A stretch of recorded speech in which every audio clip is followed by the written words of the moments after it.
rocker. All right, guys, welcome to Blaise in the Kitchen, episode 2. My name is Richard Blaise. I got my buddy here, Wallace Wong from Top Chef Canada, season 7, Chopped Canada, I believe, right? And Fridge Wars, that just aired on CBC. Yes, sir. Six Pack Chef, he's here, guys. We got him. What's up, man? What's good, man? Thanks for having me. Yeah, thanhanks for being here. It's an amazing spring day. Yeah, it's amazing. I know. How was the drive? Drive was good. Yeah. Drive was good. Not too bad. Yeah. Not too bad. Good.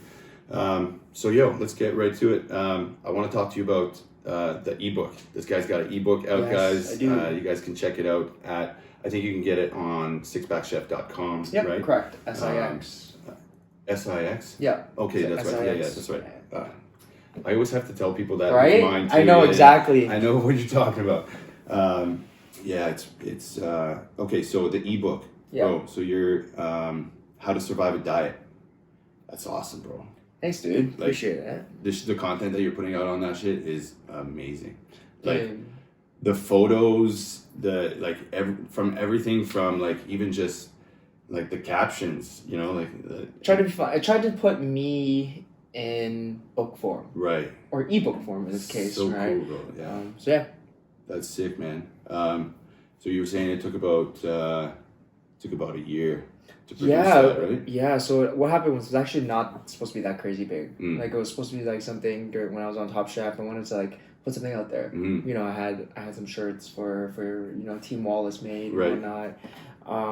And I was like, yeah, That became a thing, eh? Like that was really cool. That was super hashtag Team cool. Wallace, I bro. want- Like you were I'm- doing fucking like viewing shows, like Yeah, viewing parties so, and shit like that. Like, bro, from- that's no one's doing that. Yeah, I wanted to do something different. Wanted to just make it fun. Yeah. Make it fun instead of Right. just like being like, hey, I'm on TV. It's Yeah, more yeah. like, hey, I'm on TV, but we're all let's do this all together. And, like, Right. let's have a good time. Yeah. So yeah, I created this ebook and it was supposed to be like 10 pages, like Okay. max maybe like 10 pages. You got like I was 50 in there now. Yeah, and then like as I started writing like tips and Right. stuff, it just got bigger and Right. bigger and more, and Yeah, then turned to what it is now. It's like over 50 pages and like over like 24 like recipes and stuff. Tips and tricks and stuff Yeah, like that, right? it's stuff that like it's tips and tricks that we as like chefs we use on a regular basis that most people Right. don't think about right. or most people don't talk about. like the little things, like Yeah. like you don't always have to, for example, like add water to something. You can Yeah. add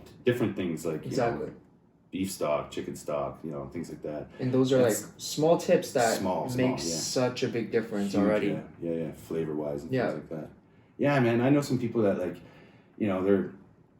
they're not really that great in the kitchen, but like they get by. Yeah. And then when they look at stuff like what you're doing, right? What you're putting out, it's like now their family dinners are just getting better and better because fuck, they got Six Pack Chef on their side, and it's cool because it's so convenient. It's like right there, you can get it from anywhere. It's not like you download it, So, exactly. I wanted to make it mobile. Wanted to make it a little Sure. more accessible to everybody. Yeah, sick. I saw one quote in the book though. It was be fluid like water. Yeah. Like, Oh yeah. that's a Bruce Lee thing, no? I honestly. I thought that was super I mean, cool. Man. it could be a Bruce Lee That- thing. that- It sounds like a Bruce Lee To thing. me, it's like you're paying homage and I because don't remember. Yeah. It probably might be, maybe not. Okay. It's one of those where, like I said, like this book was like about a year's worth, and like Right. every now and then I just go in and just write something, right. and I'd be like, oh, I remember this. Someone might find this useful, and then I Yeah, put this yeah. into the book. So Right. that was a big thing. Yeah, that's sick, man. So fucking 50 pages, bro. That's crazy. Yeah. Did you have any help like writing the book or No. just So all that 'Cause, is like, me. I mean, like the publication of the book, right? Like, how did that go about? Yeah. So I literally. Is there like an app you can download or some shit? No. So what I did was I simply started off Cheers, with, by the let's way. do this. Yeah, Cheers. Cheers. Cheers, Chin man. chin. Congrats on Congrats. fucking the win. Dude, congrats on 6 side meals. Thanks, you know? brother. Yeah, It's a appreciate big it. thing. It's Yeah, a big yeah. thing to be an entrepreneur. It's I not easy. appreciate it. Yeah, It's yeah, definitely for not sure. easy. But when it came to the book and writing it, it's literally just a Word doc. Started Okay. off with a Word doc, True. writing everything out, Yeah. and then breaking it down Just into putting it out the contents and like the table of contents, Right. the different sections. and then turning that into a PDF. Okay. And then from a PDF, then finding the imagery Right. and did you put all that imagery together? Yeah. So I found all the imagery. Because I know you were doing that, like your cap of food one. Like, yeah, all this. I'm starting getting into like food photography and that's stuff. fucking sick, bro. That shit looks bomb. Yeah, I'm trying. So took those videos and took those images and I gave it to a friend. Okay. Gave it to a friend. Galactic. He's a graphic designer. Okay, cool. He's a graphic designer, and I got him to be able to just put all my stuff into a PDF, like that. Is that something that you just can't do yourself? Like, I just don't know it. Right. Like, I'm one of those guys where like I send all of my shit off to somebody else. like if someone could do it faster and better and more efficient, do it. Yeah. Did that, and then I got my friend Tish to shoot some of the promo videos. Okay. And yeah, so that's it. Yeah. No, that's dope. I just don't know if it's like red because whatever. Anyways, so sick, bro. Fucking photo shoots for shit like that. Like that's a whole day production, right? Yeah, it takes. That's like for you, even you knowing like do like food photography and stuff. Right. I don't do much food photography, but but in general, somebody else do it for me. In general, it's like you take one dish, but you need to do like 3-4 plates of those, right? And have everything ready, and like have things that maybe are not perfectly cooked or might be overcooked or underdone or extra. Yeah. Just because it's no longer because no one's eating it per se. Per se. True. But it's all for photos, so you gotta make it look nice. Yeah. And then do you guys do like, because I mean you could pull it up on YouTube, bro. Like they have videos of what food actually looks like, and then what food looks like in commercials, and then you see them like literally with a paintbrush, paint shit. Was that involved or no? That's not involved. That's more just real mics are just really proper. Yeah, I tried. Sick, bro. No, I like that. That's dope. Yeah. You know, it's authenticity, right? Because I mean, you know, for one thing for me is with Six Side Meals, one thing that really stood out was one of my clients one day reached out to me and said, wow, I can't believe that the meals that you're providing me look the same when I get them that what they do online. Yeah. You know, the photos look the same. You know, so it's like it has to, right? No catfishing. Yeah. No catfishing allowed. No, for sure. So something like that is the authenticity of that is something that I personally admire, you know? So like when I see things like, you know, no offense, but big name burger companies that are, you know, just doing it specifically for commercials, I hate that, bro. Yeah. You know?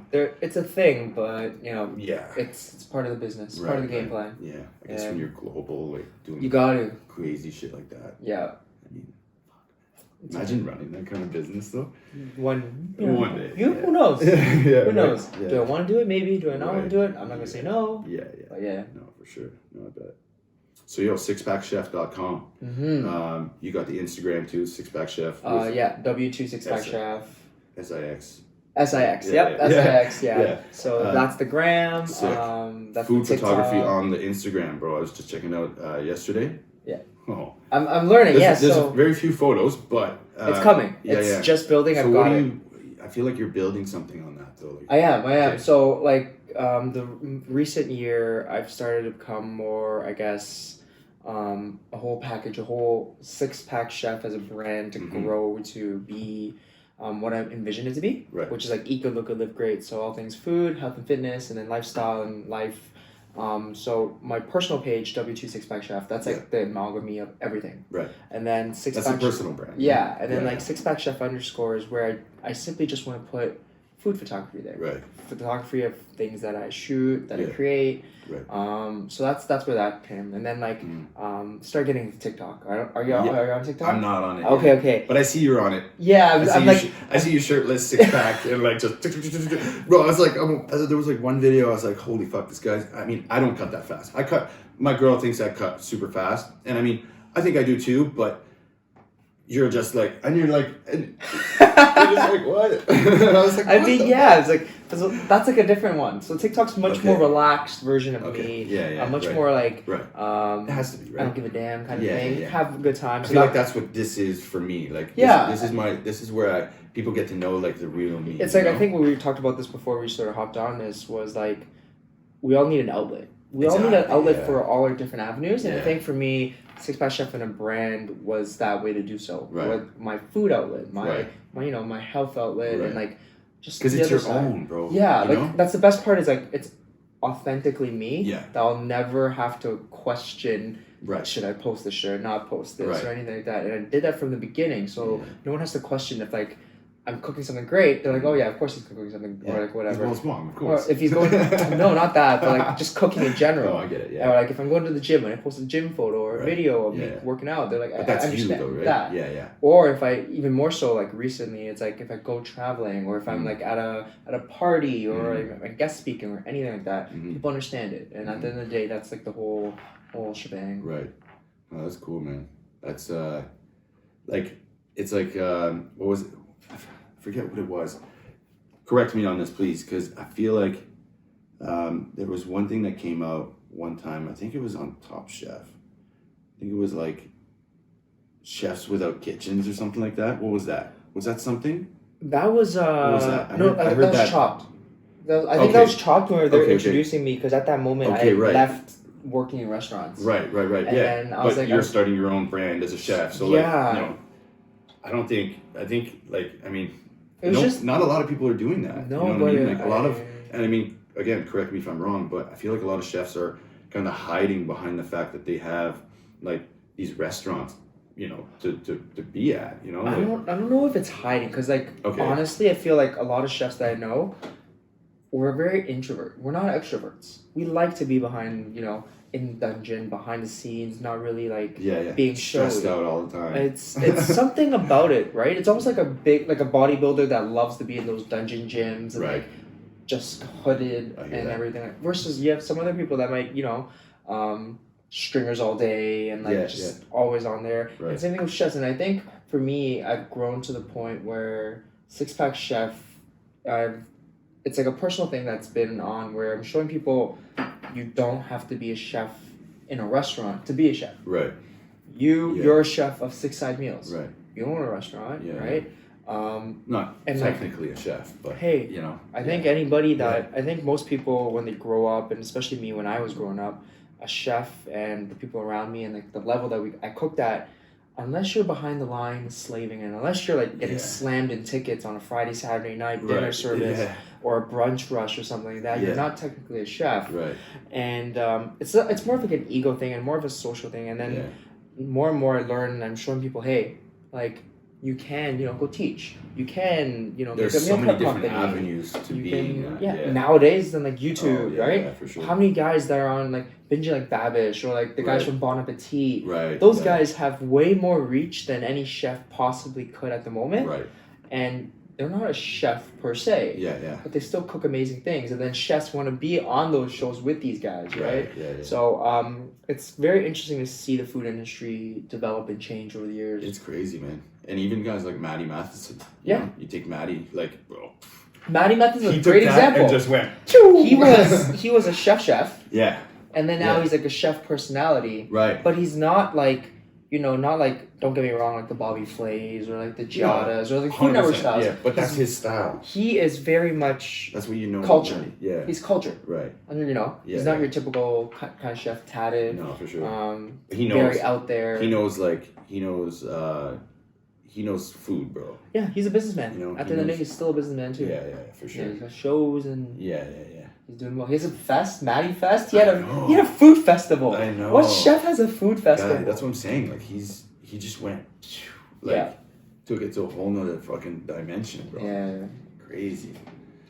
What's your take on fucking Salt Bay? So as a chef, what do you like? Because all I see him doing is slapping the meat on and I mean, like salting that shit up. Like, bro, don't get me wrong, it looks amazing.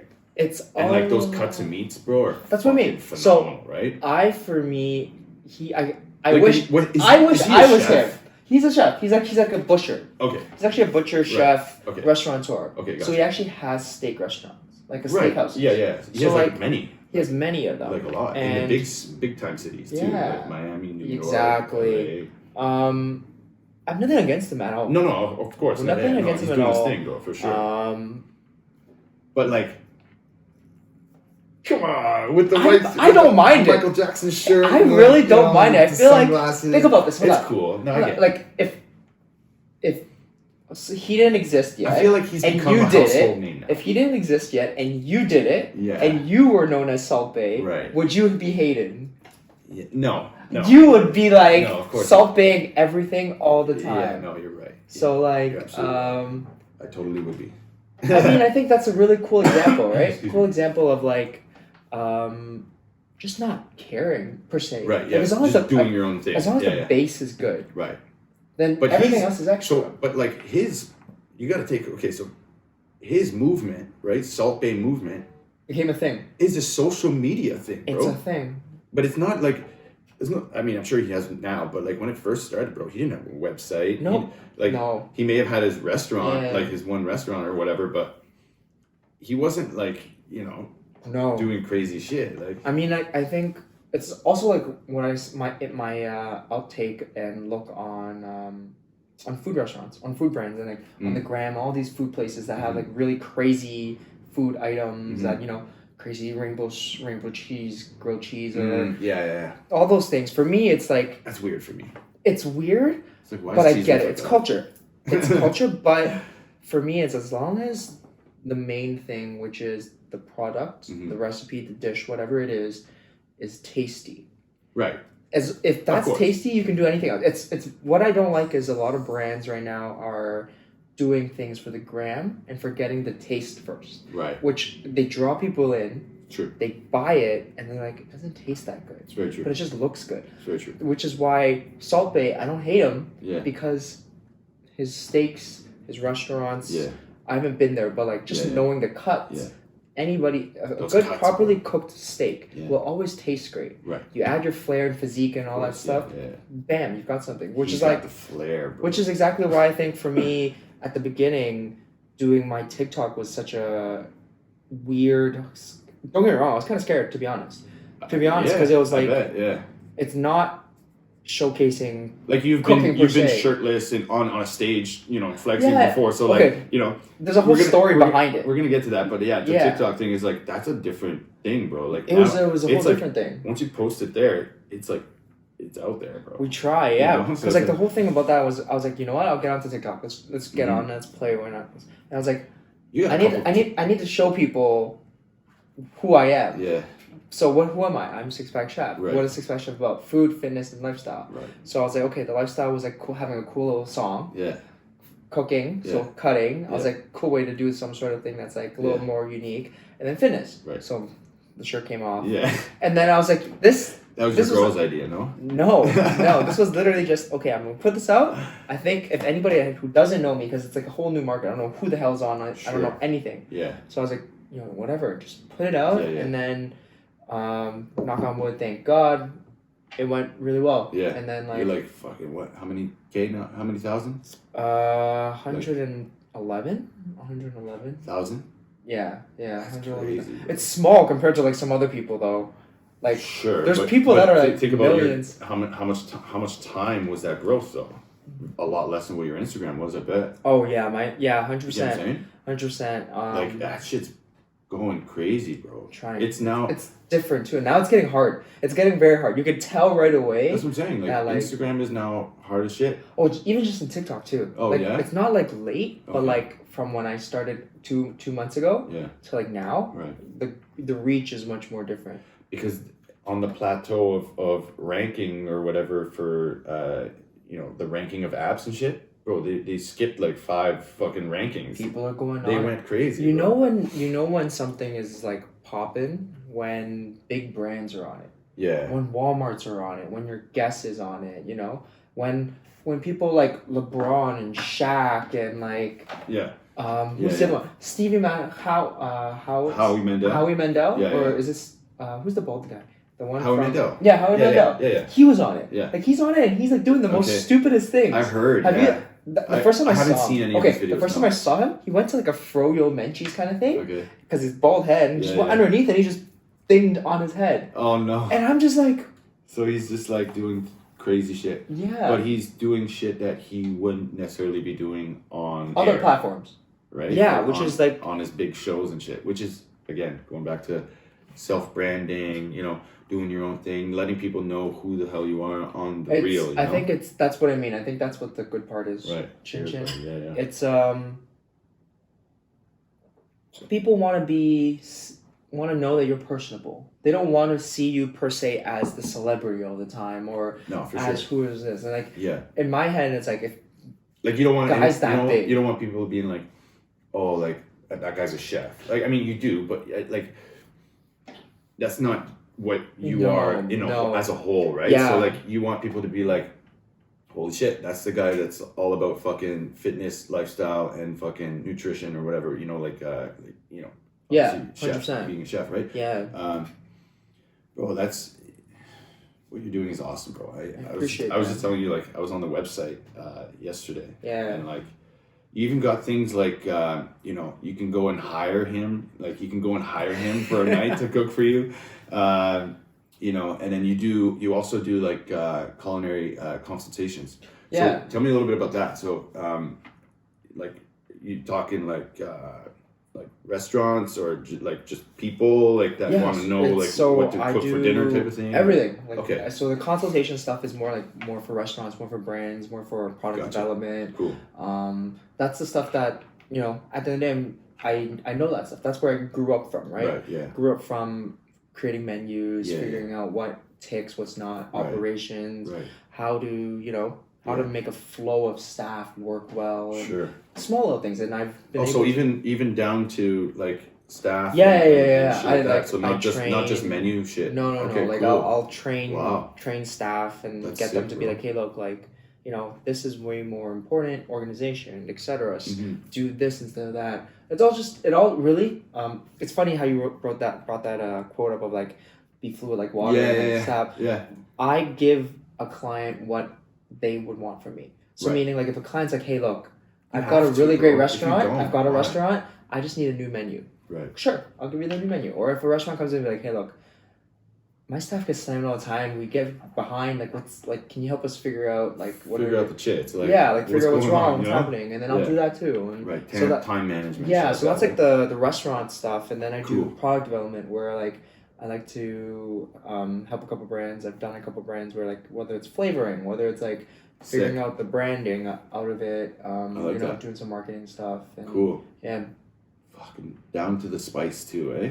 Yeah, I want to. That's amazing. I mean, bro. like I'm a guy that I think this is using a lot of people. Sorry to cut you off, but I feel like a lot of people in the restaurant industry, chefs, restaurateurs, things like that, would be kind of hesitant to ask for little help like that. No, because I mean, usually they're kind of like, oh no, like we'll do it. Don't worry about it. Like we're good. Don't worry about it. We'll figure it out. I think more so now. Because the reason I'm asking is because you watch shows like what's the one Rebuild Your Bar or some shit like that. What's it called? The one I don't know. Bar Rescue. Bar Rescue. Yeah, with Robert Vine. I think is it Robert Vine, like the big jack dude. Yeah. He's scary as fuck. He's just yelling at people all day long and throwing shit.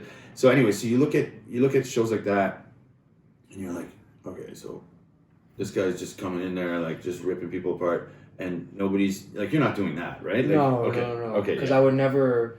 I'm confrontation. I'm such a non-confrontational dude. Yeah. On the record, I've never gotten in a fight. Right. Like I've never thrown punches. Yeah. But going back to that thing was like, I think more so now it's just authenticity and trust. As long as someone trusts you, there's no problem in asking for help. True. Which is where I guess the whole thing, like we were talked about earlier, was like being authentic in all platforms in every aspect of your life, and that's all that matters. Like if someone trusts you, they'll trust you. Yeah, no, for sure. I hear that. Fuck, man. So do you think? Oh yeah, you're fitness competitor for Canada, right? Yeah, yes. You've been doing that so you did that. How many years? I started bodybuilding and got into competing. 2012, I believe 2012 was my first year. Okay. I think 2012 or 2016 was my first. 2011 was one of my first years. Okay, cool. That you actually competed. Yeah. So I competed. Yeah. I went from like the natural stream to the open stream. Did bodybuilding all the way. Wow. Yeah, and then that's sort of where the whole Six Pack Chef thing came from too. Okay. Which was like, Because you're like you obviously worked yeah, in kitchens. I worked in kitchens and I started competing, and then people were like fit chef, muscle chef, and then at that time, trust me, right? That sounds very douchey. Sounds very like. Yo, muscle chef. Imagine you went with muscle chef, bro. No. Where would you be at if you? I would if be you one went of with those like Muscle Chef? very like douchey brands you see at expos. With like a guy like yeah, no, and every single brand, like every person that would create a logo for me or whatever would be like some arm flexing or yeah. And I didn't want that. So how that all came up was my uncle and his friends. They're in like videography and directing. They worked on like things like Crouching Tiger, Hidden Dragon and like Nat Geo. Oh, and shit. They wanted to get into like blogging and vlogging and like apps and stuff. Okay. And then they reached out because they needed a medium. They didn't know what that thing would be. So they asked if I wanted to do it. And I said, yeah, sure. And then we created, so like we took like Fit Chef, Muscle Chef and all this stuff, and we created Six Pack Chef, which was something that was more sleek, more modern. Right, yeah. And then and it's kind of like a play on words too, like like because I mean, Six Pack. But do you feel pressured to always be lean now? No, I mean I actually prefer it. You have the Asian genes. I'm I actually, feel like those. no. I was a fat kid growing up. Oh really? Yeah, I was like Okay. I was a kid from up. Trust me, Okay. 38 size jeans. I was I was clinically obese. Okay, yeah. But what happened Sorry, was I wasn't laughing. Like no. You can laugh at me all the time. I laugh at myself. Trust me.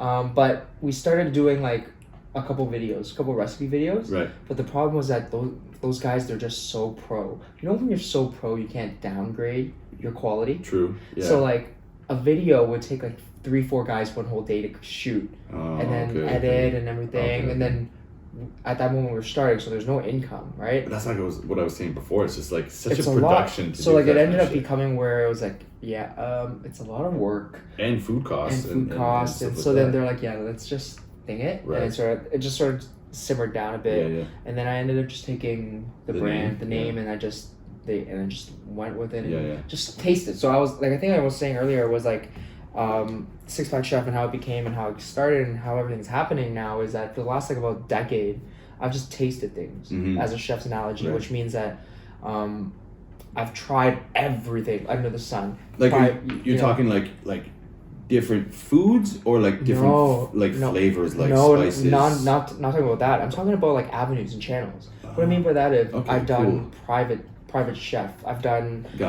personal training. I've done event catering. I've done meal prep. Right. I've done just simply trying to maybe do product development. I've tried all those things and figured out what sticks, what hasn't sticked. Yeah.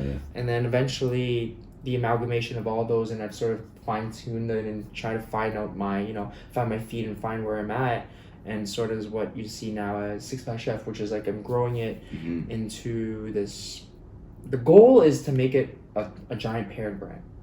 Six Pack Chef is the parent brand, and underneath it is the 3 channels of food, fitness, and lifestyle. Gotcha. And then anything under those things. So like if I open a restaurant, it'd be the food part of it. Right. If I do food product or a gym or something, exactly, or like a supplement line or something, that's like the health part. Cool. If I end up just doing some sort of travel blog or like being part of guest speaking or some sort of charity event or something that's like that lifestyle part, and all those things where those things have their own entity, but they're all blank. A Six Pack Chef company or a Six Pack Chef brand. Yeah, for sure. It's like Coca-Cola. It's like Coca-Cola, Gatorade, and all these things are vitamin those are those guys. Yeah. But it's a Coca-Cola brand. Right, So that's the game plan. That's the goal. Cool, that's the goal. Fuck yeah. That's it's fun. huge. It's a huge thing that like. And it's a lot massive. of pressure too, right? It's such a lot of pressure. I Yeah. think I was talking to a bunch of people about like people it. think like, oh, it's just a social media brand. It's just this and that. Like no, but like people don't understand like you're living that. You know what I mean? Like you're every day trying to create for that brand. Every day trying to build that brand. You know what? Like that. What you just said was honestly, those are like the statements and sentences that people tell me that keep me motivated and keep me going because it's hard. Right. Dude, I have no problem telling people that there's nights where I literally look into myself and I'm like, what the hell am I trying to do here? Right. Yeah. Like it's not easy. Mm-hmm. It's absolutely not easy, and it's inspiring though. Like honestly, bro. Like for me as starting an online business, but bro, when we first started, like we were just doing Instagram, right? And like our menu was on Instagram, and like for me to watch other people do that, and I mean, I'm not saying like I'm not anywhere saying that I was the one that started it or anything like that. I'm just saying, like, to see other people being so successful doing what they want to do and doing their own brand, the way you're doing it, bro, is amazing. It's so fucking inspiring for me. Like, every day I'm like, you know, it's so weird because, like, you know, like when you were on when you were on Top Chef, you know, we watched every episode and it was like, thank you. Like it was like me and my girl were just sitting on the couch with the dog, and like I was just like, oh, Wallace, yeah, go Wallace, Team Wallace, you know. Oh man. You know, so it was like just like seeing and then being able to see you so openly on social media outside of seeing you on the TV was cool because I understand where you're going. Yeah. I get it. You know what I'm saying? Like, I 100% get it. So like when you're doing the viewings and you know you're doing your posts coming up to the end to the new episode type of thing, like I know what you're doing, bro, and I fucking love it. You know, I love everything about it because that's a grind. You know, it is. Like that's a grind, bro, because that's your brand. That's your marketing. That's how you get it out there, right? And it's like no one's gonna do it for you. So like that's another thing. And I think for me it was just that whole thing of, you know what? No one's gonna do it for you. Yeah. What do I got to lose? Right. Yeah. If I Yeah. don't do it, I'm stuck at the same spot. Just do, bro. If I do it and it hits, I get something better. Or Just like do. Honestly, aside that, it was after being on Chopped. So when I was on Chopped, like That was the first TV thing that I ever did. How nervous? Sorry, we're gonna get to it. But how nervous were you for that? Super nervous. Okay. Super nervous because it was because of the cameras, or because you were like. Honestly, the first thing I all cared about was like, do not cut myself on TV. Yeah. Do not cut myself on TV. Have you ever though? No. Okay. I am very lucky. You like shredded your finger or something on the mandolin or something? No. No. Okay. No, that was Bennett on Top Chef. Somebody did, yeah. That was Bennett on Top Chef. Yeah. But what happened was like that show was this big thing because. Chopped. Yeah, Chopped was a big thing because it was like, it was when I just left restaurants. Okay. And I still had this chip of like proving to people I can still cook. And like Chopped was this just came out kind of thing, and I'm like, you know what, I need to win. Like I was like, if I go on this, I cannot lose. Right. I'm so competitive. I hate like, no, for sure. But the exposure of that alone is amazing. Well, right? Like, okay, so that was the thing. Everybody thinks that you go on TV, you're on this show, you're gonna become this rock star. Not a rock star, but I mean, once that episode airs, somebody who has a social media brand, you know, like, fuck, man, why not go on there? Yeah, you know? Well, I didn't have it back then. I didn't have it then. When I did Chopped, I was literally like 3,000, 2,000, not even. But you didn't have Six Pack Chef, you weren't? I did. Okay. But it wasn't like, you didn't know what you were doing. I wasn't promoting it as strongly as I am every day. Gotcha. But like, anyways, they got on Chopped, and I was like, I can't lose, I can't stuff.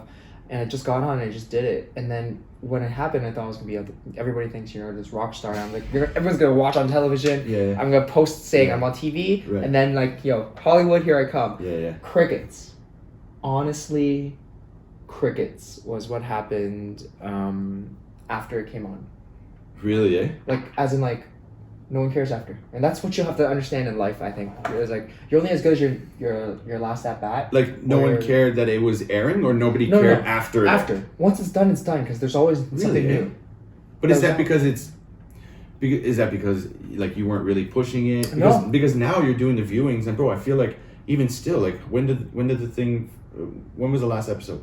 Like 2 days ago, 3 days ago? Fridge Wars, a couple days ago. Okay, so take that for example, like. I feel like people are still going to be talking about it for like the next like week or two. Well, that's what I learned. I've learned like what you see now with what I did with like Top Chef and Fridge Wars was not what I did for Chopped. I learned that, and it was like, hey, you got to promote yourself. You got to put yourself out there. Right. And like I said, no one cares about you after that limelight. Right. Great example. You gotta maintain it. Yeah. Right. You gotta maintain it. Like. You gotta go on the next show or do like a YouTube channel show or something. So what was that? I think it was like Bruno or one of the guys from Chopped. No, from the Raptors. Oh, so like last year. So like this is going real tangent, but it's a good thing. That's all good. One of the Raptors, he was He was at Cabana, so I worked at Cabana over the summer. Yeah. He's a champ.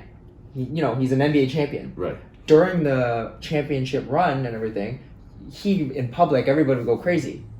This guy was just walking around in Cabana like no one knew who the hell he was. Get what I mean? Like that's like after the fact that they won. So, which is a great example. This is just a big analogy. But I mean, no disrespect to him, but if you fucking had Kawhi Leonard walking around that thing, it would be a different story. I get it. Yeah. Sure, yeah. he's an NBA champion. Respect the ring. But it would be a different story if Lowry or fucking 100%. were walking through there, right? It's like I'm not. Don't get me wrong. I'm not. What's Lowry, the guy's? I mean, again. Frick. Oh, I can't remember now. See. But you said something like Bo, so I don't know that. Honestly, name. So I've been so busy that I'm a massive basketball fan. So anyone listening to this, they're gonna be like, "Yo, this guy's not a fan for real." Dude, I have been grinding. I don't get to watch games as much as I do. I hear that, man. So I hear that. Yes. Anyways. No, that's. Anyways. Yeah. No, I hear that. But yeah. Cool, man. Fuck. But traveling. So you've been doing a lot of traveling lately. I have, and I've been traveling, for reasons of not traveling because I want to go on vacation per se. No, yeah. I'm traveling because I'm working. Yeah, I'm working meaning like I'm trying to network and meet people that are doing exactly what I want to do. Right. Or have done what I wanted to do and learning from them and being able to put myself out there and be like, hey, look, I'm buying my flights out there. Mm-hmm. I don't know if you're busy or not, but I'd love to kick it and learn and just chill and just pick and like, whenever I do any of that, I have no intention of getting anything back. I'm not expecting to be like, yo, that's the way to do it. I come in like this guy's got like this. I just want to learn from people. I just want to learn and be around people. I'm a big believer in surround yourself with you're the sum of the 5 people that you're around. Massive believer in that. I honestly think so. So the more people I'm trying to put around and surround myself with and learn from that are successful in my eyes, that motivate me, that inspire me, like guys like Jeremy Stree, Randall, the guys at Complex, freaking Alex Michael Turner, all those guys. Like, what about that? I see you you were doing a lot of stuff with. I don't know if you were doing a lot of stuff. Here's a good example. Asians Never Die. Asians Never Die. Like Ty, Tommy. Those guys are killing it too. Right, and I'm just. But those guys are based out of LA, right? Yeah, those guys are based out of LA, and like LA is this place that I really love to go, and You also fuck around with the Live Fit people. Yeah, those guys, they motivate the crap out of me. Like, what they've done as a brand. As were you ever sponsored by them? No. Okay. Absolutely not. Every single, thing I bought, everything, I wear from them or whatever, I buy. I buy, Cool. Ralph is obviously one of our athletes. Yes. Bro, he... Shout out Ralph. Ralph is huge. Yeah, modern build. Ralph is huge. Yeah, he's such a big guy. Holy fuck, man. That guy, I knew that guy when he was not big, when he was just I knew him when he was baller. Okay, right. He balls now, but back in the day, he was like, if you ask any of our... he had just stopped playing soccer when I met him. Okay, yeah, but fucked up in our crew and how I met him was everybody's like, yo, this guy, that's Ralph. That's that's the dude that's gonna go to the NBA and all that. Right, he was good. He was he's still good. Yeah. He still balls. Yeah. You can't lose muscle memory. Even I'm not the best basketball player, but I can still J it. Yeah. I can still J it up, Bro, he's shooting shots. He's posting it on his Instagram all day long. He's shooting shots and never missing one. Yeah. But yeah, even whether it's LA, whether it's I was just with John at in Dallas. Right. With Destination Dallas and Gasp and that guy's big, bro. I'm just wanting to I just have been blessed to be able to be around and get to know really, really good people, whether it's those guys, whether it's John, whether it's even you, and being able to surround myself with that, that's how I keep myself sane and keep pushing, which is if these guys can do it, I can do it. They're human. Yeah. They're cut them up, they're bleeding. I'm bleeding. Most of the time it's not as difficult as you make it out to be. I feel like people... Oh, no, it's hard as hell. It's hard as hell. No, for sure. But I mean, for example, you take a tiny little situation out from within the big picture, right? So something you know, I'm not going to give you an example, but something very little, you know, you start freaking out about that one thing, and then you're like, fuck, man, fuck, you're stressing out. But there's so much other shit going on around it that, like, you shouldn't be stressing about just this little one thing, you know? Yeah. Like, I don't know, man. It's just, yeah. But anyways, going back to the traveling. So, how cool is it? Because I mean, I follow the Live Fit guys a lot. How cool is it to like walk around that whole complex and see like all the shelves and like their workout station? Like you see it on Instagram, and it's like those guys are like, you know, those guys are living the fucking life, man. And, it's you know. Honestly, and like Mikey and Omar and all those guys back end, like those guys. Shout out Mikey, shout out Omar. Those guys always take good care of me. Big things, bro. Just like I said, like being there, it's surreal. Yeah. And then you get there, it's surreal for the first like 5-10 minutes. Right. And then you realize you're like, yo, this is there every day. This is still grinding. You're just working, like, you know. And you're like, that's when you realize you're like, sorry. Yeah. But that's when you realize that you're like, fuck, like I could do this too, man. You know. When you realize that, like, this is their everyday life. This is every day. You know? Yeah. That's cool, man. Like, a trip like that, where you're, like, I mean, I think you went around Live Fit, you did the, I think it was 2 days, you did the,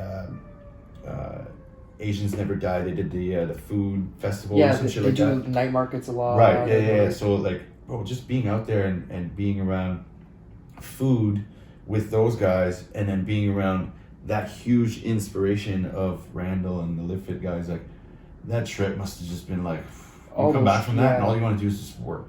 All those, man, that's what I mean, you know, right? Like, it's work, but like they do it on a regular basis in its life, and I think that's what I'm trying to do. But it's inspiring. It makes you want to get back to work and hustle the fuck out of your Which is shit. what, like, I want to have, you know, everyone talks about work-life balance and everything, and I've learned, and I'm trying, I'm not good at it, but I want to be better and show people that it is possible. That you can grind hard, and you can also play hard. Yeah. Right? No, 100%. And but most people play harder than they grind. Yeah. But they forget that you need the downtime. Like you do. I was just talking to Cruz on our episode 1. You know Eric Cruz? Yeah. Okay, so Cruz, I had him on. I saw him. Yeah, I saw your post. Yeah. So we spoke about Gary V. And by the way, crazy inspiration, dude. Oh, he's actually one of the first guys, and then I'll let you continue. He's one of the first guys, shout out Gary, that I heard his video, which was like, thank God, like if you're complaining on a Monday, it was that one video. It's like, thank God it's Monday. That's the video the first time I was like, who is this guy? And anyways, and I started listening to more of his stuff, and I was like, there was the first guy that I ever heard that wasn't per se raw, like, you know, wasn't trying to sell you on shit. He was just giving you raw. He was very like, yo, stop complaining, and like he's just giving you facts. Yeah, he was telling a lot of stuff that I personally knew about, and that's my perspective, and no one ever really said it that way, especially not someone that's successful. Because like I would say it, and I'd be like, but I'm not successful. It might not be. Maybe I'm wrong, but I'm like, oh, this guy's killing it, and he's thinking that way, I'm on the right path, or like give me a little confidence. So so I'll let you continue. My bad, dude. No, but to touch on what you're saying, like and a lot of people have come out to say this about what I'm going to say is like Will Smith said it I think on the Breakfast Club, and Jim Carrey came out and said it I think in one of his interviews, I think with BBC or some shit like that. Okay. Anyways, so he was saying they were saying basically how people go around their everyday life portraying this character that they want people to see them as, right? And then like that's why people go into depression and shit like that, is because it gets to the point where you can't keep up with that character, and then you know you need to fall back and really realize who you are. And the fact that the reason I'm saying this because Gary came out there and was just raw, bro. He was just real as fuck and just told it like it was, and like there was no character, bro. He's Gary V, and that's it. Yeah, that's all you get. Yeah, you know. So going back to what I was saying about his inspiration was that he was talking. And what I was talking to Cruz about was that he's very much advocating for sleep right now. And that's what we're talking about, work-life balance, right? Yeah. He's advocating for sleep and how people I guess people have been telling him, oh, you don't sleep, you know, shit like that. How much do you sleep? Yeah, like, you know, why you work so much, like, fucking, you don't sleep, you know, shit like that. So he was saying, he's like, no, man, I fucking sleep like 8-9 hours a night, like, you know. He just makes the other hours work way harder. Exactly, but it's like I don't do stupid shit throughout my day, you know, like I wake up and I get shit done. You know, it's lunchtime, I'm getting shit done. You know, obviously you have to take a lunch, you know, you eat and shit, but like, you know, like he's not sitting on the couch putting his feet up for half an hour to take a break. Yeah. You know what I'm saying? Like, sure, yeah, take a coffee break or whatever you do, you know, this and that. But like, stop doing the stupid shit throughout your day and get the shit done that you need to be doing in the proper amount of time, and then you have family time, and then you get to fucking sleep properly, and then everything else works properly after that. You know, if you have your nutrition right, your sleep right, your brain is just working at optimum levels. Your body, your brain, everything's just boom, boom, boom, boom, boom, boom, functioning properly, right? Yeah.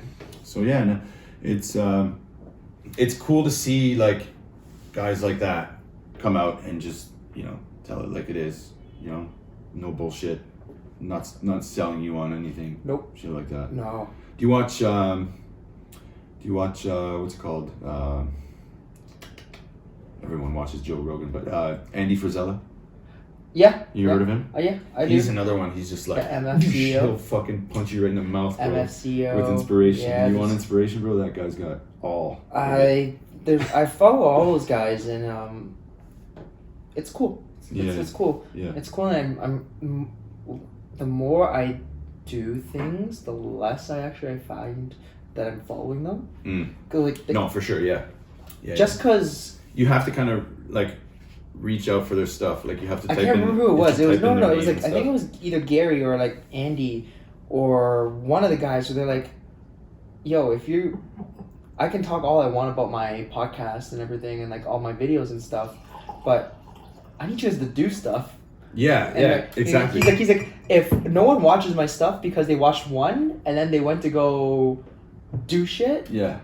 That's what's the whole point. That's what he wants. A lot of people just end up. He doesn't want you to just watch the shit and consume it for 5 minutes, all hyped up, and rah rah. Think you're doing it, and then just don't do anything. Right. Yeah. And I think I've learned that where, like which is why I told you about the basketball. Mm-hmm. Like, I am a massive basketball fan. Mm-hmm. I used to like watch games and like when Raptors were like crappy. Mm-hmm. You know, no offense, but like the Chris Childs and the freaking the horrible era. Arujos and I was there. Mm. I was there, and my friends would be like, "Yo, why are you watching them? They're like sus and they're crap." And I'm just like, "Yo, I just love it." And I'd be like dribbling the basketball, trying to practice my game and watching the game. But more and more that I've learned to try to get more things done, the more things I realize like, hey, look, I'm gonna put that on the back burner. Mm-hmm. Or like I gotta do something else and figure that out. So yeah. Yeah, no, work-life balance is fucking key, bro. Mm-hmm. You need that shit. Or else you just start going crazy. Your fucking brain just... It's like, you got fucking... You know? Yeah. Oh, man. So what kind of music you listen to these days? What's your favorite artist? I am a massive hip-hop fan. I'm a hip-hop, R&B, pop. Okay.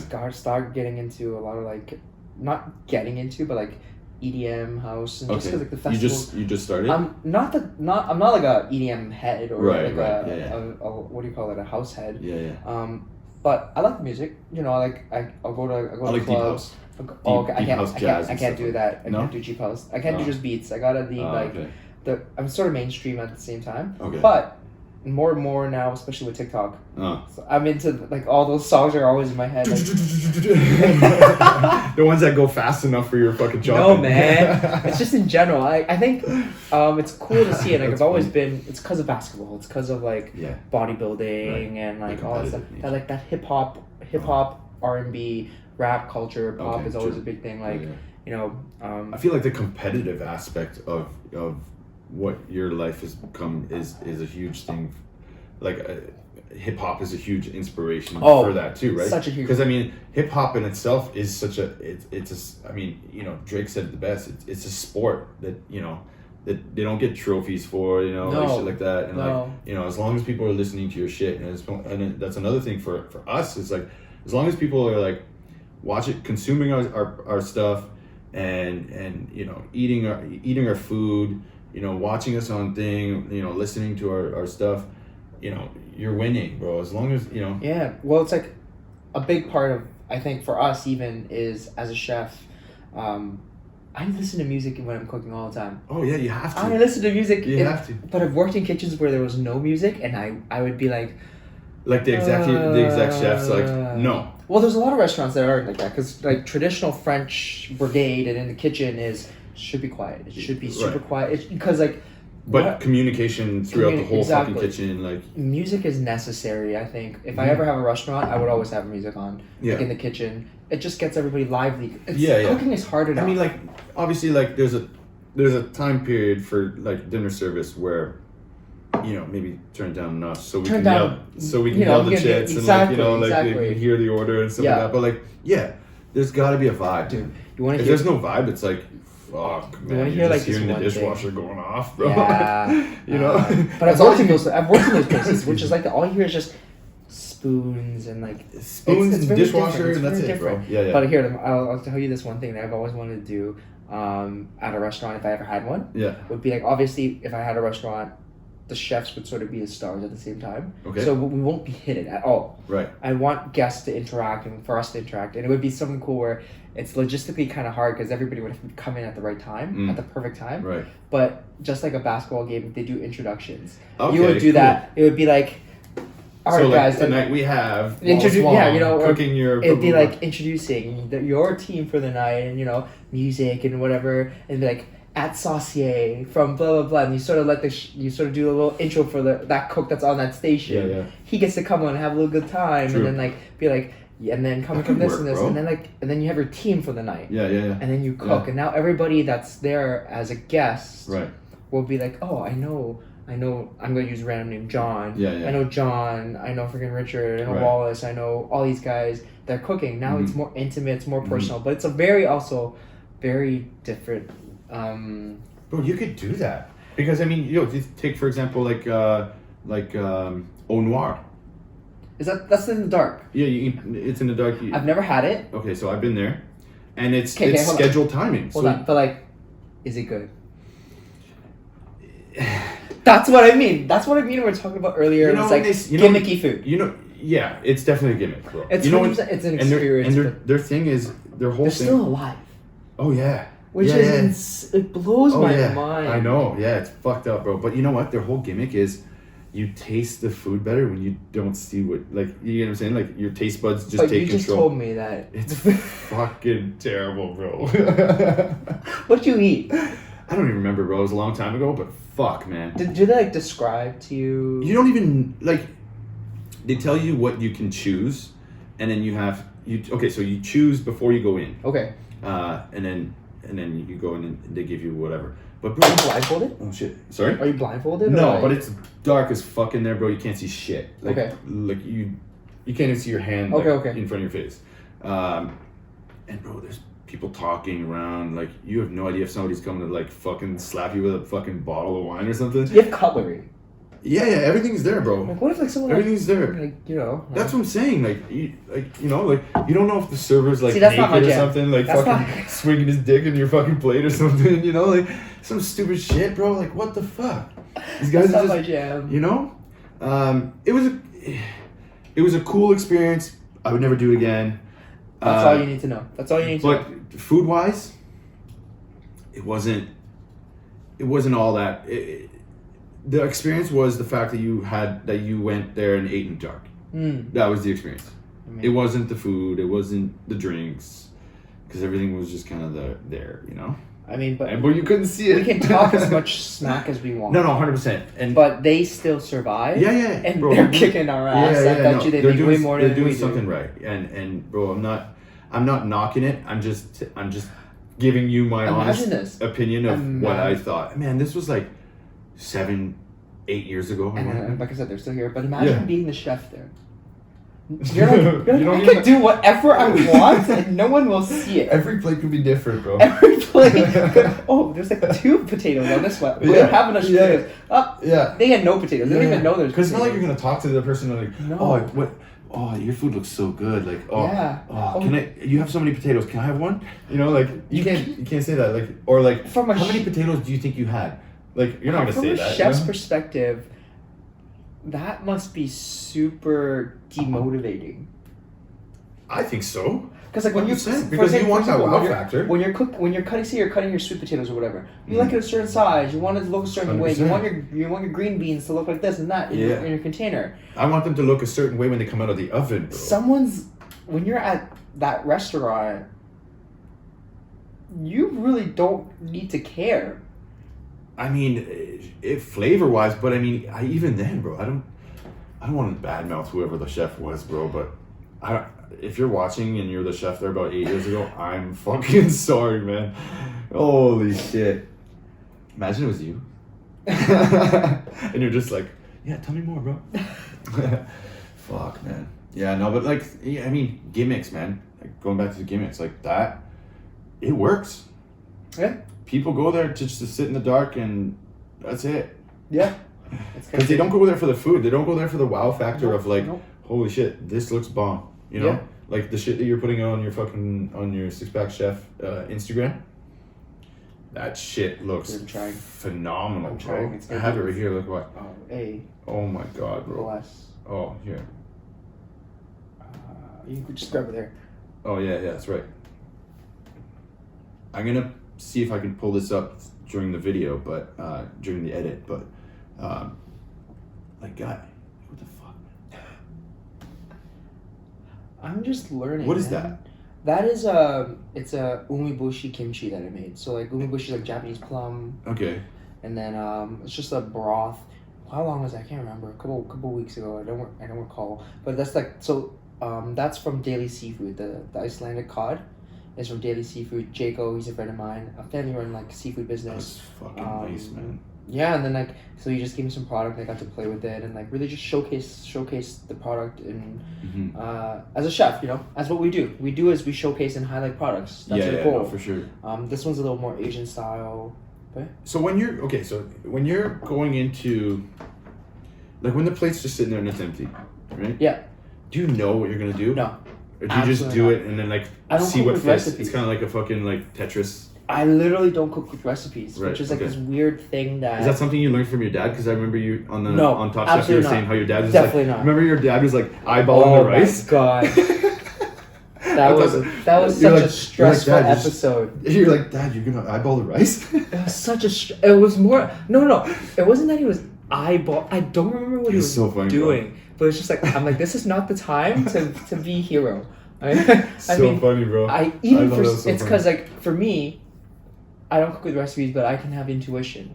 Right. I don't know per se my dad's intuition in regards to how he's cooking a certain thing.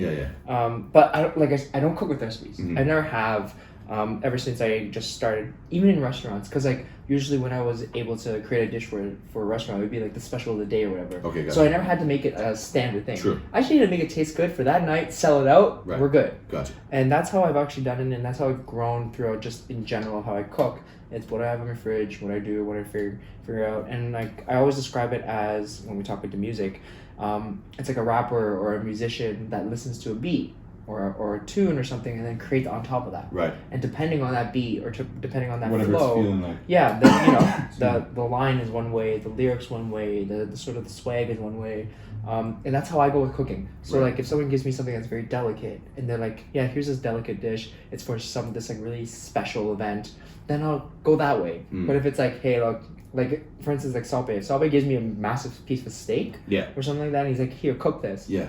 I would have to do something that's more out there, a little lavish, a little more like bang on, extravagant. Yeah. So that's how I go. That's how I roll. Okay. Yeah. Sick, man. No, I love that, and I do the same shit for my stuff too, man. It's just like whatever feels right. Like sometimes, you know, I'll even move it like a quarter of an inch just to see what the angle looks like, and you know, it might look better, it might not, you know. Then you should try. That's sick, man. It's what's this? I realize I talk in analogies a lot, which is like throw the spaghetti onto the wall and see what sticks. Yeah. Same thing. Straight up. Same thing. Just as long as you're willing to clean it up. For sure. Throw it on. Yeah. No, for sure.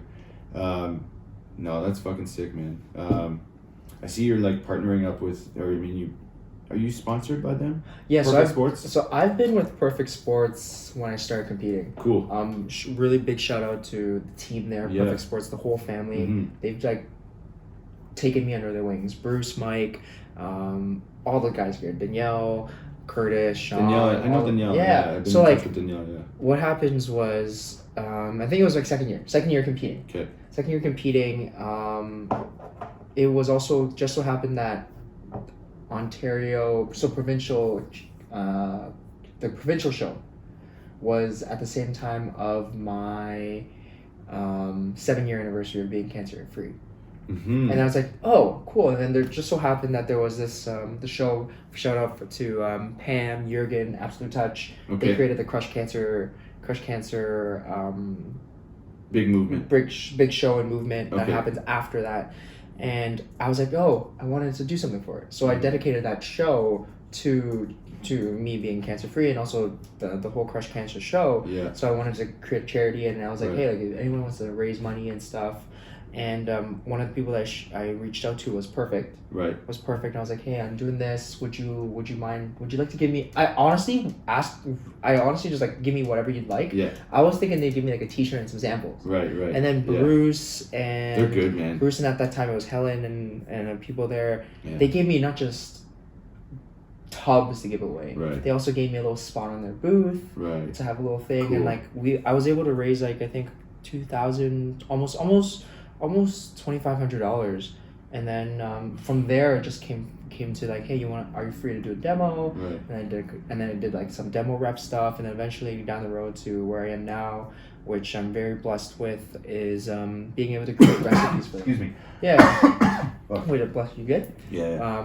Which is like being able to create recipes for them using their products, and like Right. Yeah. so that's where Cool. that stuff's coming from, and Yeah, like yeah. Six Pack Chef is that outlet of me showing some of the behind the scenes photos that maybe they have like like the you can big still product make development. protein snacks. Yeah, like Yeah. that's the thing. Like I said, like I freestyle. It doesn't have to be. Mhm. Doesn't matter if it's like a fine dining thing or Right. if I'm making protein bars or something like that. But something like this, so like another one of your photos here on your Six Pack Chef Instagram Mm-hmm. is these fucking like rice or not Rice Krispies. They're like peanut butter cups. They're like Reese peanut Yeah, butter but they're cup. protein peanut butter cups using Perfect That's Sports. amazing. You've been bro. using a Perfect Sports diesel protein powder. See, I was in talks with Perfect Sports to make baked goods with their proteins as well, and it didn't work out the way that I wanted it to. Yeah. And I think the way that they wanted it to, of course. We kind of just went our separate ways after that, but I wasn't thinking of shit like this, bro. This is next level. Like, how? Like, what? Like, how do you think of this kind of stuff? Like, I don't know. you know, protein peanut butter cups. What the fuck? I think of okay, so I guess how my mind thinks is I treat everything as a component. Mm. So how I create dishes in general, whether it's like that or in like general, is like if something's sour, I need something sweet. If something's sweet, I need something salty. And Gotcha. like if something's crispy, I need something crunchy. Right. And I need something soft. And I play to all those kind of things. And I think for that recipe, for example, That's which all was, sweet though. which was all sweet, but it was like, what do I need? Which was peanut butter. Mhm. So Perfect came to me and they're like, we wanted to do something with the peanut butter protein. I'm like, okay, cool. What's something that's people really enjoy, easy to make, and then peanut butter cups came to mind, right? And then how do I make that healthy, right? So then that was my next level of taking a recipe that people might already know or people want to know, and then taking components and how can I make that healthier? How can I add this into it? Mm-hmm. You know, and like how can I put protein powder into this so that the texture doesn't change? Because as you know, and as us in the fitness industry, everyone tries to make stuff with protein powder. Right. It doesn't always come out the best. It does not. Yeah. Because of just the natural way protein reacts to heat, anything like that. And I feel I also in my time of doing baked goods with protein, I find that the higher the fat content in the protein powder helps. Always. Yeah, Always. for sure. But I mean, you know, you take an isolate for some reason, for example, like might be dry as shit, It is, but that's why that recipe worked really well. Right. Yeah. Well, Because I mean, the anything, peanut butter the brings you the chocolate. fat. So like, if you know how to take one component out of something, or one item is missing one, right? How can you add something back in from another thing, right? So you made peanut butter protein. Yeah. So Like, those are. How did you make it into a butter paste? Like No. So the chocolate's just sugar-free chocolate, yeah. but it's more the filling, which Right, is where which was where the protein is added to it. But what did you just? What was in the mixture like of the? So the peanut recipe is butter? actually on Perfect Sports. Oh, okay, but cool. I can tell you right now, Yeah, it's simply just taking peanut butter Mm-hmm. and then being able to mix it with the right amount of The ratio. Yeah. Okay. But Gotcha. the ratio is Cool. a very big important, Right. because of too course. much peanut butter, then you don't get enough protein. Yeah. And then you want to have enough protein content. At the end of the day, you want someone's gonna eat this and they want it to be certain XYZ. Yeah. And then figuring that out, and then being able to figure out of like, making sure the peanut butter is heated before you mix the protein into it, so it's easier to incorporate. Of course, yeah. Or vice versa. Like I've tried it where I've mixed the protein powder into a liquid first, like into a paste. Okay. And then mixing it with the peanut butter. The problem was that it was too liquidy. That Like it would putting water in it, like a or shake type of thing. Think of it like a paste. Okay, yeah. Think of it like a paste. Yeah. And then like mixing the paste with the peanut butter, but it Okay. became way too liquidy to the point where you fill it into the cups, it just oozes everywhere, and it's not that cool. Right. So it's a very simple recipe of just 3 ingredients, but the How small do you things. put the top on there though?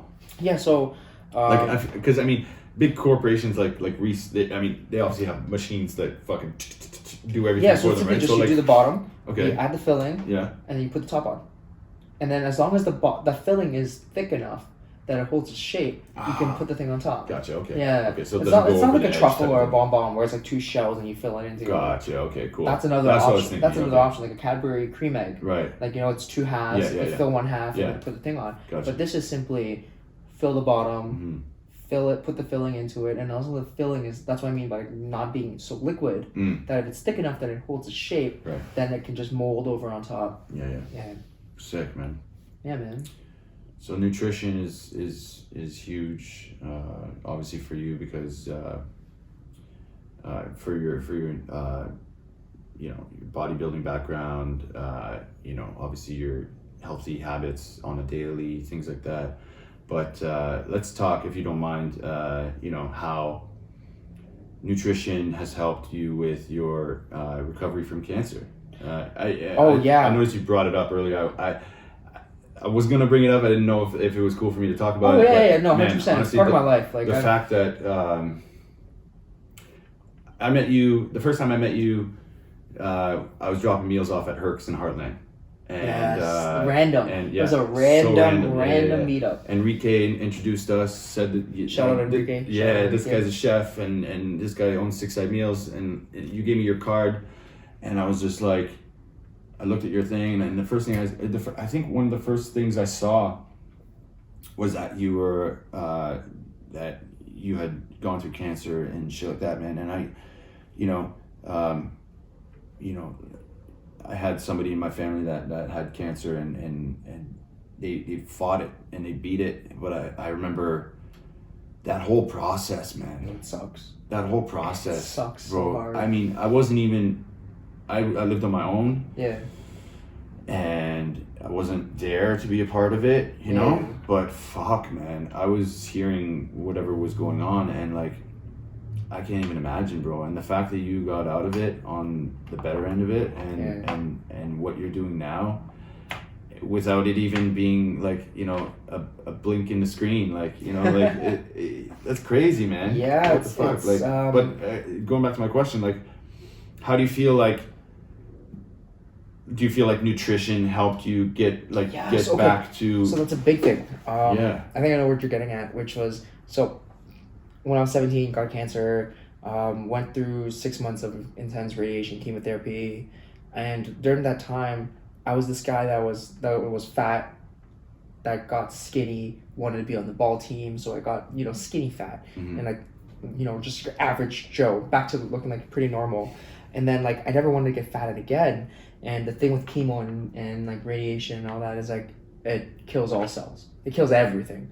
So like it also makes people your hands get all fucking it makes yellow everybody and like shit, bro. Like, you could turn fat. yeah. You can get fat really Right, easily. right, right. And for me, my family, like we get fat pretty easily. So I remember what first month. That's Asians though. They eat a lot of pork and stuff. Like In general, yeah, like yeah. my family's are pretty carb heavy. Unless but, you like, got the genes. Yeah, Yeah. and I definitely Sorry, don't, anyways, and go I on. don't have that. But I remember like, maybe like first 1 or 2 weeks into chemo, Excuse me. or third week into chemo or something like that. I just totally like once the hair was going on and I started seeing myself in the mirror. I'm like, yo, Going off? Like the hair was coming off? Oh yeah, I was bald. Oh, yeah. I was bald, but like I was seeing like what muscle I had was no longer existing. Like I was just getting I was getting flabby. And I was like, I can't do this. Yeah. I gotta like be active and physical. And, See, that's what, I didn't know that. Yeah. I didn't know that you gained weight while you're doing that because I feel like you would just. I guess this would be like I guess I don't want to sound disrespectful, but like I feel like you would just shrivel up and like you do if you be very like. Well, it's like, very simple. As imagine the only thing changes is you're not as active, right? But you're eating the same calories, so you're not expending the same amount of calories, right? So Gotcha. True. But okay. long story short, I was like, I don't want to ever get fat again. I need something, and I realized that I need to be active, and that's actually how I found bodybuilding. Okay. Which was I went online. So So you were 4 weeks into chemo and you're like, fuck, I want to be a bodybuilder. No, okay. not even. Okay, This is what happened, which was I was in my basement, and then like at that time I didn't know anything about bodybuilding, didn't know anything about training. I was the P90X. Okay. I was like the insanity. I'm gonna do everything from home. I have everything there. Yeah. I was that guy that was like, I'm only gonna do bis and tris and abs every day.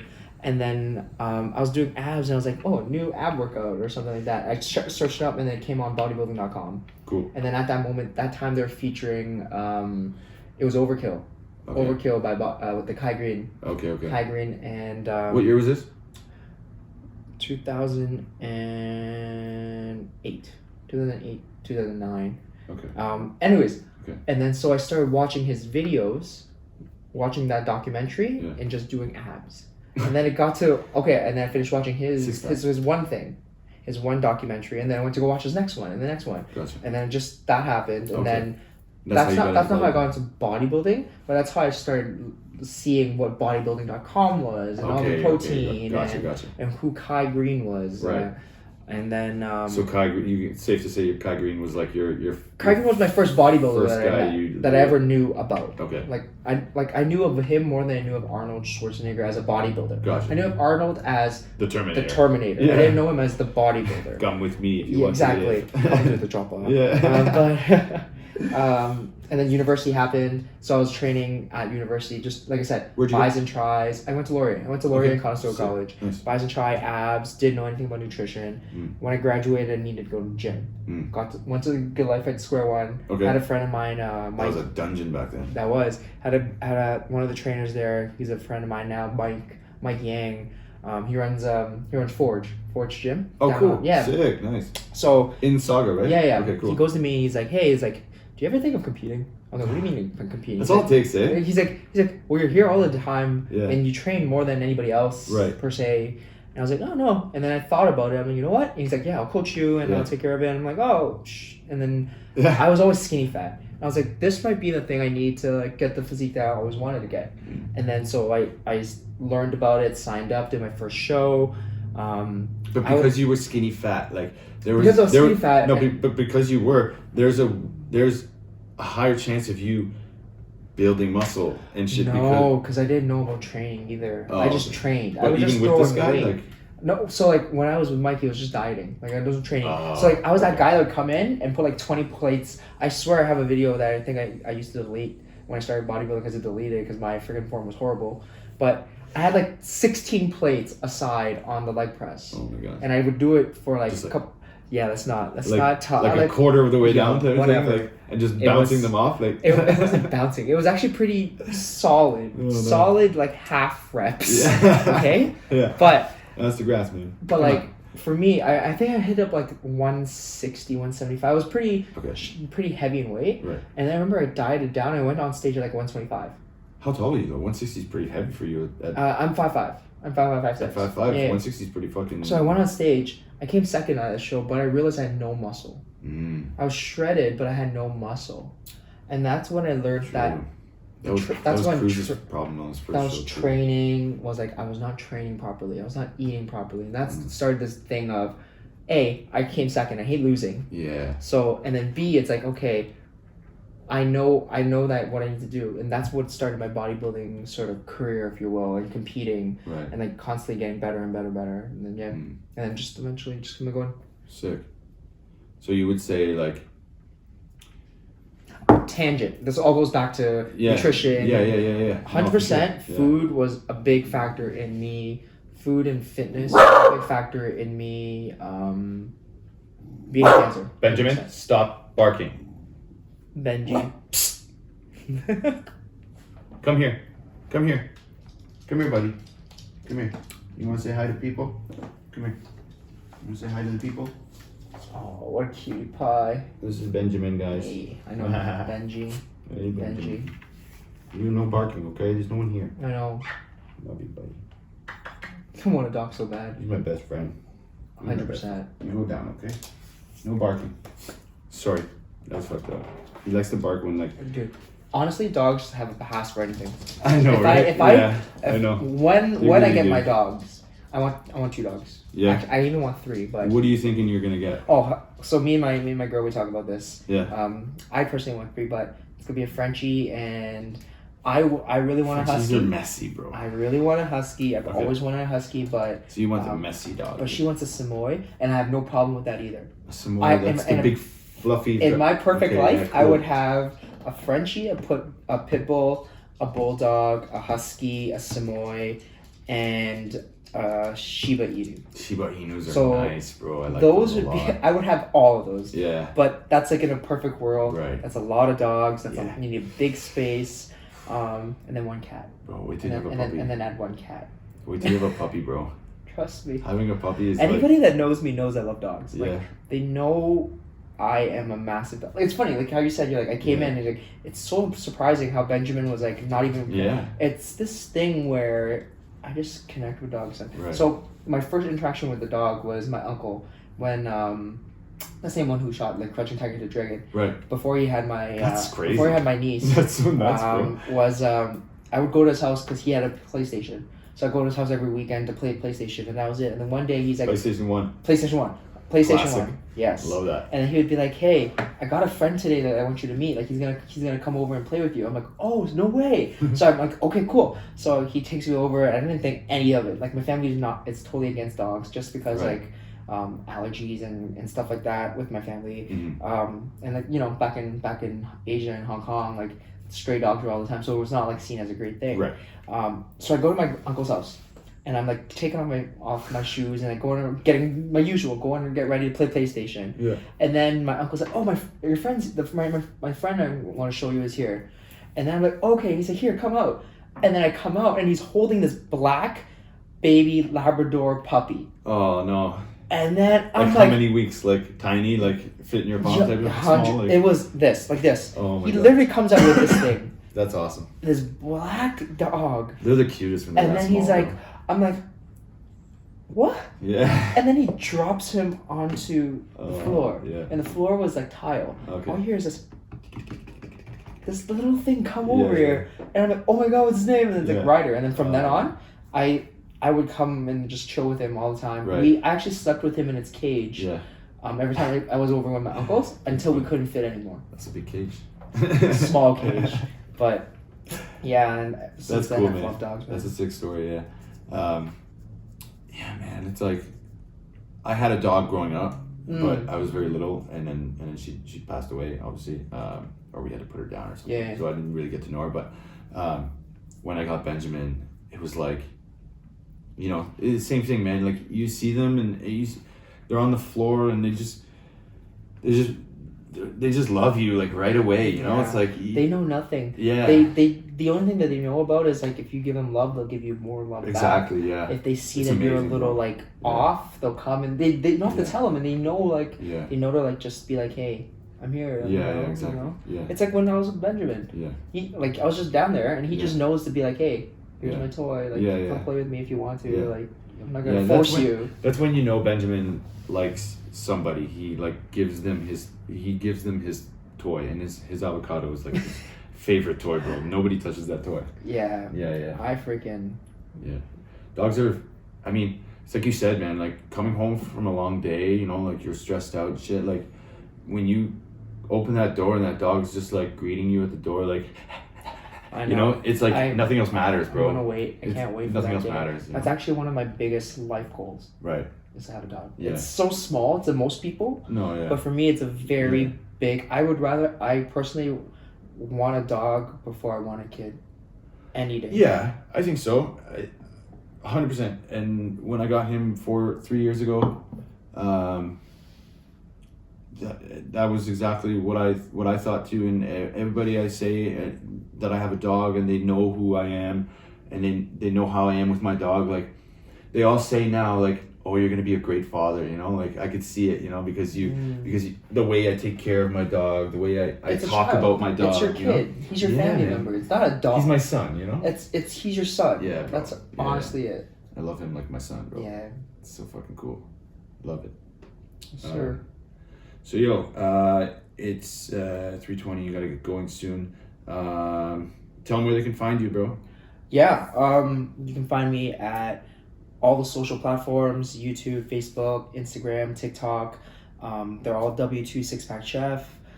6 is SIX, just like 6 size meals. Yes, sir. But yeah, We're the 6. you are the 6. We have the 6. You have the 6. I'm the SIX. number. I'm the Yeah. letter 6. But I'm most active on the gram. I'm most active also on TikTok. And most active on your W2 Six Pack Chef. If you want to see food photography, Yeah. then you go to Six Pack Chef _ Right. And yeah, you can always hit me up also on my website, sixpackchef.com. Feel free, reach out if you guys want me for, you know, consultation, private events, teaching, cooking classes, private cooking classes. Hit me up on my page if you want to grab my ebook, How to Survive a Diet. I'm actually going to put a discount code. So I'm going to put discount code 6sidemeal10. So if you guys put that down, you guys get 10% off. So that's a big one. There you go. Yeah, man, appreciate you having me. It means a lot. It means a lot. Thanks for coming. And it's cool to like see guys from where I grew up, Saga. That's right. Yeah. Doing really great things, and like doesn't matter how sure. big, how small. It's the fact that we've put ourselves out there, where we've opened ourselves to the world and be like, hey, look, this is me. This is what I do. This is what I'd love to do. This is what I can offer. Yeah. Who's gonna ride with me? Right. You know, and be able to do that. And like, doesn't matter how big or how small it is. 6-side meal is a 6-side meal. You've got your fan base. You've got some great people behind you that man. like dear. There's so much leg room to grow, and then I feel like that's where, like, if you lose sight of that, then you're getting lost. You know what I mean? Because bro, look at that view. That's the city, bro. You can see the CN Tower, and I look out of that view, and I'm like, you know, there's so much opportunity out there, man. Yeah. Which There's is so much exactly why opportunity. your logo. You just gotta do at it. your logo right now. Same thing. You know? It's like at the end of the day, like a big mantra. This is like real quick before we sort of wrap this up. Is that cancer taught me one thing, and like something that I always think about is like because my life was able to be taken away per se at that moment. Yeah. I've always thought ever since then was like every day we are alive. We've got this like responsibility. Blessed 100%, but we've got this responsibility to positively benefit someone. It doesn't matter how big or small. It can be, you know, maybe giving someone, you know, a gift card or whatever, or it could be something that's opening a door for someone, or saying, hey, look, you look good today, or just smiling at somebody, bro. That makes a big difference. And I think if you think how minute doing something like that is, if at any point in your life where one day you don't do that at all, that's the day that I personally think that you shouldn't be alive. Like, you know what I mean? Yeah. That's it. Mic drop right there. Yeah, guys, one of those. My name's Rich Blaise. Thanks for watching Blaise in the Kitchen, episode 2. Wallace Wong, 6 Pack Chef. Peace out. SJ Rocker.